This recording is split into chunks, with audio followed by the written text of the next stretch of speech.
Tarixin ən yaxşı yarım müdafiəçilərindən biri olsa da, hətta deyərdim ki, ən yaxşısı. O bir çoxlarına maraqsız gəlir və bu heç də ədalətli deyil.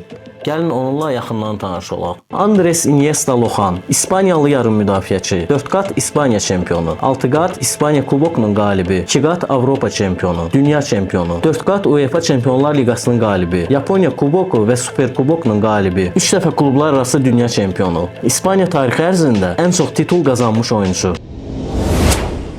Andres Iniesta gəlmiş geçmiş ən güclü oyunculardan biri olsa da, onun haqqında çəkilən film o dərəcədə aşağı reyting toplayır ki, heç sıralamaya da düşə bilmir. Və bu fikrimcə normal deyil. Sir Alex Ferguson onun haqqında deyirdi. Biz Iniesta'ya qarşı oynayanda topun ən azı 2-3 dəqiqə bizə düşməyəcəyini anlayırdım. O möhtəşəm idi.